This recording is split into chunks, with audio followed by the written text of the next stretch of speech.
Hi guys, here with your history for today. So our learning objective today is, can I explain the events that lead to the Battle of Hastings in 1066? So we left off our last lesson. We were part of the Witan trying to choose the next King of England, a task that had real responsibility. We had four potential candidates. We had Edgar the Atheling, a nephew to Edward, so he was the closest blood relative to the king, but a sickly 14-year-old boy. We've got Harold Godwinson, a powerful English nobleman who was popular with the ordinary people. William, Duke of Normandy, a distant cousin of Edward. He claimed both Edward and Harold had promised him the throne. And Harold Hardrada, the king of Norway, a Viking, who was a descendant of King Canute and wanted more power and land. So our task from last lesson was to work out who you would choose, and there were lots of good reasons and arguments as to why you would choose that person. But we need to now understand who was chosen, so where this all fits in with history. It's Harold Godwinson, a powerful English nobleman who was popular with the ordinary people. Earl Harold Godwinson took the crown of England on the death of Edward the Confessor on the 5th of January 1066. So this is the year of the Battle of Hastings in 1066, a really important date in English history. So this is the beginning of the build-up to that. I am the most powerful noble in England, and I will ensure a quick succession. I am also the head of the royal army and able to successfully command forces. I am a great choice for king. So he's already a noble person in the country. He's already very powerful.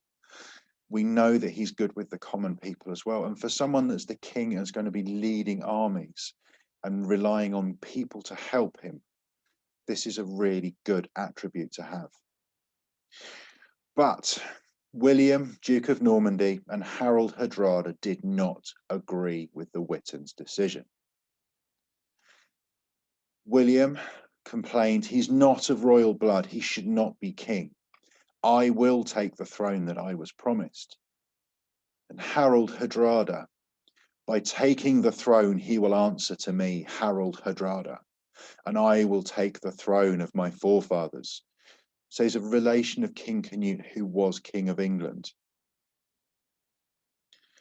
In September 1066, the Norwegian king Harold Hardrada attacked England.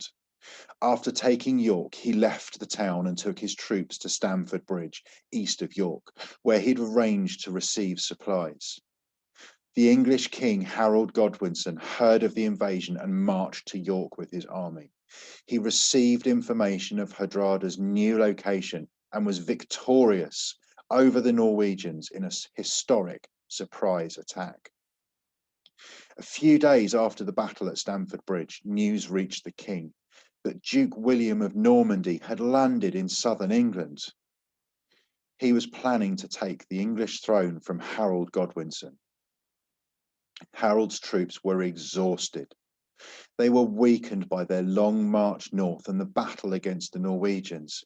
But now they've set off on another forced march, this time to the south in order to defend the English throne. Harold and his men had to march over 190 miles south in 5 days. So to give you an idea, it's roughly 20 miles a day that they've had to march, wearing armor, carrying their weapons, carrying everything that they need ready for battle. This would have been exhausting. Harold's haste meant he had to go into battle with a shortage of archers, as bowmen had travelled on foot and they'd not yet arrived.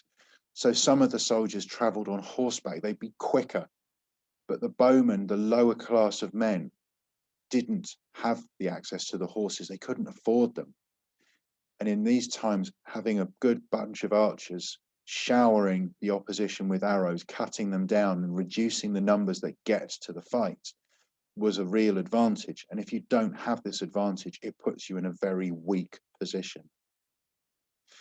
On the 14th of October, 1066, the two armies met on Senlac Hill, now called Battle, around 6.5 miles outside Hastings. William had 15,000 troops, having crossed the English Channel in 700 ships. Harold had around 5,000 troops, all of whom were tired, and many were not trained soldiers, just farmers. So these would be the members of the Frid that we covered when we were looking at our information text, our non-chronological report. So these are not trained people. These are people that have turned up armed with farm equipment and sharp sticks and not equipped with armor, the same as William's forces would have been. The English lost the battle and King Harold was killed. On Christmas Day, 1066, William of Normandy was crowned King of England. He became known as William the Conqueror. We'll discuss the events that lead up to the Battle of Hastings in our live session on Thursday. So your task for today: riding into battle, a warrior would often be wearing their coat of arms, and this would signify your family. A coat of arms is a unique design painted on a shield. These designs may be inherited, meaning that they pass from her father to his children. Each symbol on that coat of arms will represent something that has an important meaning to that person or that family. So if we look, the yellow and gold, we've got a stag and a lion. The other one, we've got it cut into quarters. We've got two castles. We've got snakes intertwined. We've got presumably a family crest with birds round a tree. So your task today is to design your own coat of arms.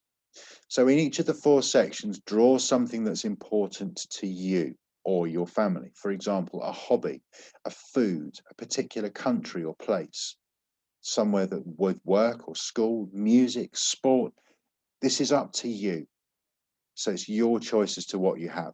And in the banner at the bottom, create a motto, a phrase to live by. So the example I've got on the screen says, be beautiful. It'd be a motto. You could have it as do well, work hard, for example. Think about what you're going to put in there. Draw out your design. You might decide, actually, I want a different shaped shield.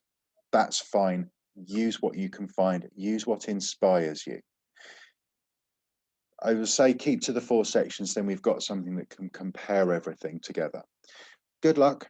I look forward to seeing your work on tapestry. Stay safe, and we'll see you soon.